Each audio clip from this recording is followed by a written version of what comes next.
स्त्रियां पति को धोखा देकर नौकरों के साथ व्यभिचार करती हैं। वीर पुरुषों की स्त्रियां भी अपने स्वामी का परित्याग करके दूसरों का आश्रय लेती हैं। इस प्रकार जब सहस्त्र युग पूरे होने को आते हैं तो बहुत वर्षों तक वृष्टि बंद हो जाती है। इससे थोड़ी शक्ति वाले प्राणी भूख से व्याकुल होकर मर जाते हैं। इसके बाद 7 सूर्यों का बहुत प्रचंड तेज बढ़ता है। वे सातों सूर्य नदी और समुद्र आदि में जो पानी होता है उसे भी सोख लेते हैं। उस समय जो भी तृण, काष्ठ अथवा सूखे गीले पदार्थ होते हैं वे सभी भस्मीभूत दिखाई देने लगते हैं। इसके बाद संवर्तक नाम की प्रलयकालीन अग्नि वायु के साथ संपूर्ण लोक में फैल जाती है। पृथ्वी का भेदन कर वह अग्नि रसातल तक में पहुंच जाती है। इससे देवता, दानव और यक्षों को महान भय पैदा हो जाता है। वह नागलोक को जलाकर इस पृथ्वी के नीचे जो कुछ भी है उस सबको क्षण भर में नष्ट कर देती है। इसके बाद अशुभकारी वायु और वह अग्नि देवता, असुर, गंधर्व, यक्ष, सर्प, राक्षस आदि से युक्त समस्त विश्व को ही जलाकर भस्म कर डालते हैं। फिर आकाश में मेघों की घनघोर घटा घिर आती है, बिजली कौंधने लगती है और भयंकर गर्जना होती है। उस समय इतनी वर्षा होती है कि वह भयानक अग्नि शांत हो जाती है। ये मेघ 12 वर्ष तक वर्षा करते रहते हैं। इससे समुद्र मर्यादा छोड़ देते हैं, पर्वत फट जाते हैं और पृथ्वी जल में डूब जाती है। तत्पश्चात पवन के वेग से आपस में ही टकराकर ये मेघ भी नष्ट हो जाते हैं। इसके बाद ब्रह्मा जी उस प्रचंड पवन को पीकर उस एकार्णव के जल में शयन करते हैं। उस समय देवता, असुर, यक्ष, राक्षस तथा अन्य चराचर जीवों का तो नाश हो जाता है। केवल मैं ही उस एकार्णव में उठती हुई लहरों के थपेड़े खाता हुआ इधर-उधर भटकता फिरता हूँ। मार्कंडेय द्वारा बाल मुकुंद का दर्शन और उनकी महिमा का वर्णन। मार्कंडेय जी कहते हैं, राजा युधिष्ठिर, एक समय की बात है जब मैं एकार्णव के जल में सावधानता पूर्वक बड़ी देर तक तैरता-तैरता बहुत दूर जाकर थक गया तो विश्राम लेने लायक कोई भी सहारा न रहा। तब किसी समय उस अनंत जल राशि में मैंने एक बड़ा सुंदर और विशाल वट का वृक्ष देखा। उसकी चौड़ी शाखा पर एक नयनाभिराम श्याम सुंदर बालक बैठा था। उसका मुख कमल के समान कोमल और चंद्रमा के समान नेत्रों को आनंद देने वाला था तथा उसकी आंखें खिले हुए कमल के समान विशाल थी। राजन, उसे देखकर मुझे बड़ा आश्चर्य हुआ। सोचने लगा, सारा संसार तो नष्ट हो गया, फिर यह बालक यहाँ कैसे सो रहा है? मैं भूत, भविष्य और वर्तमान तीनों कालों का ज्ञाता हूँ, तो भी अपने तपोबल से भली भांति ध्यान लगाने पर भी उस बालक को न जान सका।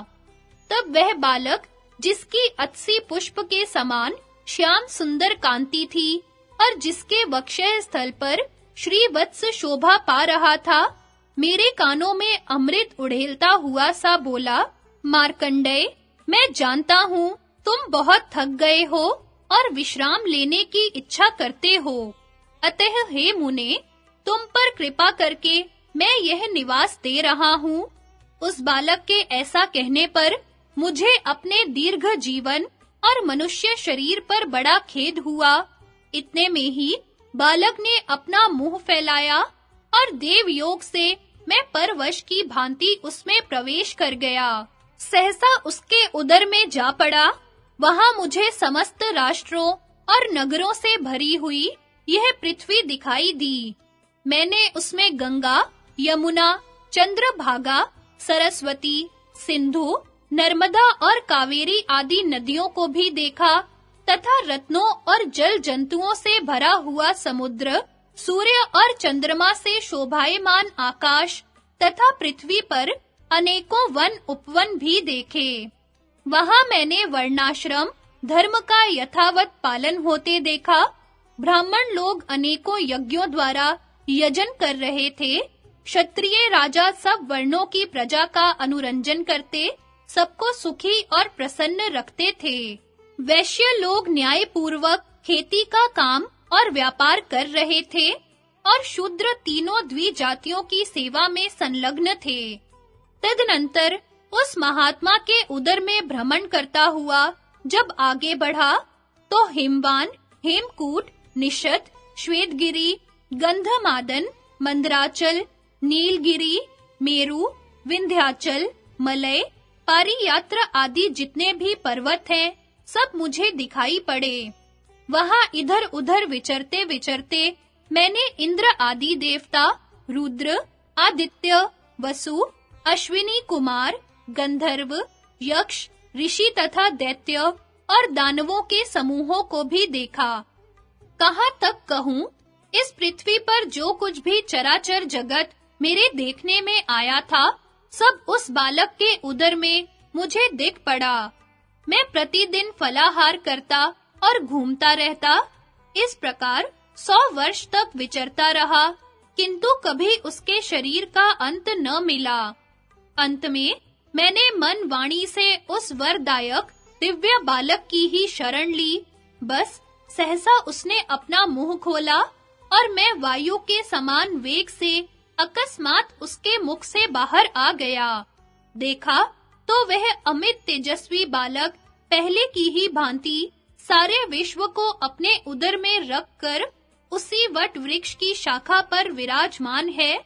मुझे देखकर उस महाकांति वाले पीतांबरधारी बालक ने प्रसन्न होकर कुछ मुस्कुराते हुए कहा, मार्कंडेय, मैं पूछता हूँ, तुमने मेरे इस शरीर में अब विश्राम तो कर लिया है ना?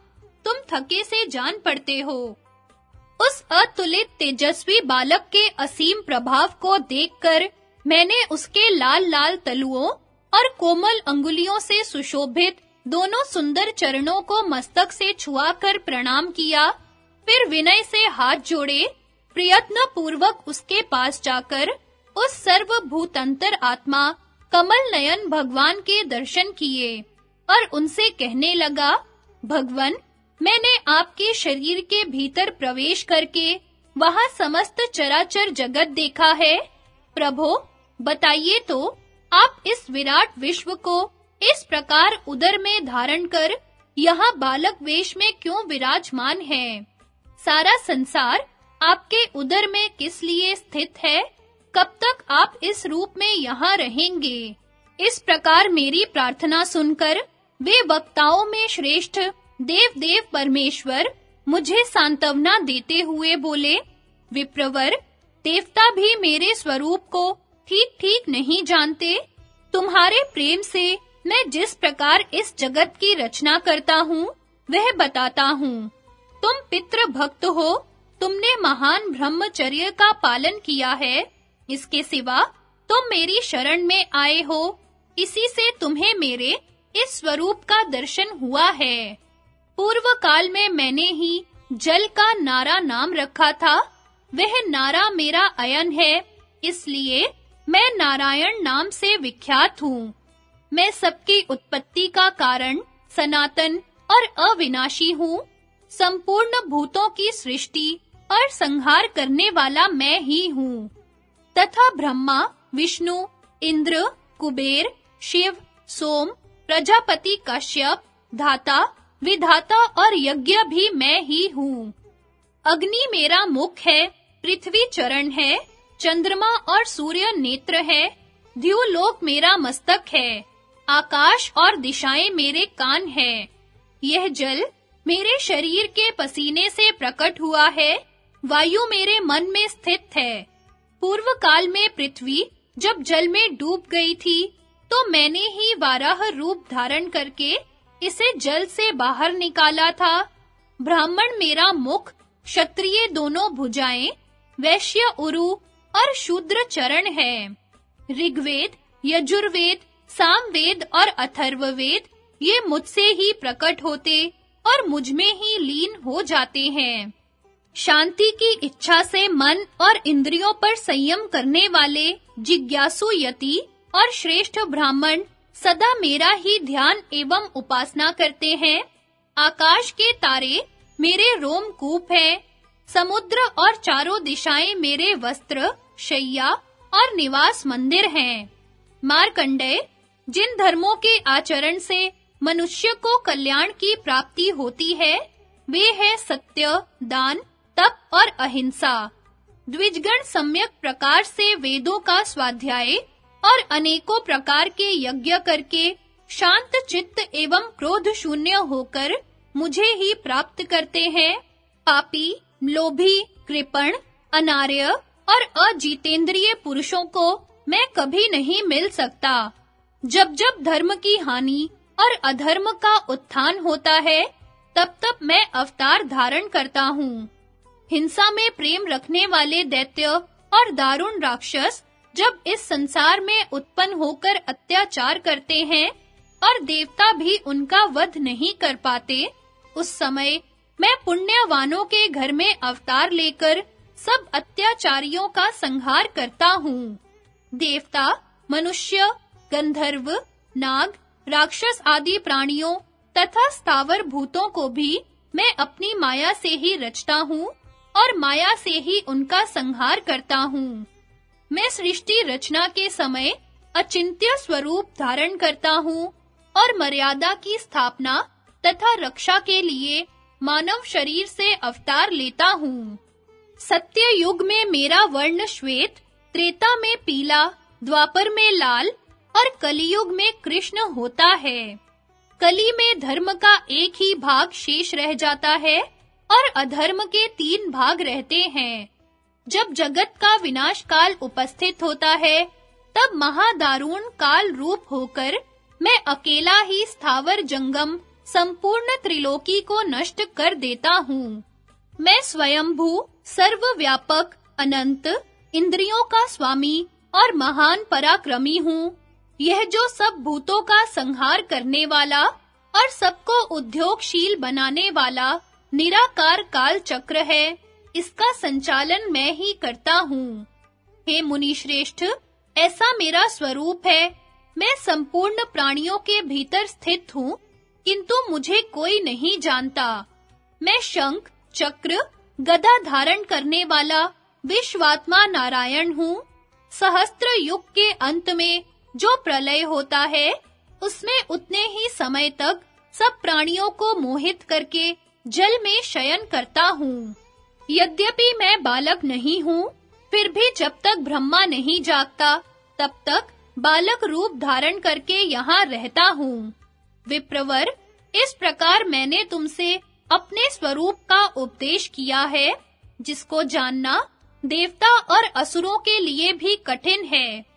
जब तक भगवान ब्रह्मा का जागरण न हो, तब तक तुम श्रद्धा और विश्वास पूर्वक सुख से विचरते रहो। ब्रह्मा के जागने पर मैं उनसे एकीभूत होकर आकाश, वायु, तेज, जल और पृथ्वी की तथा अन्य चराचर भूतों की भी सृष्टि करूंगा।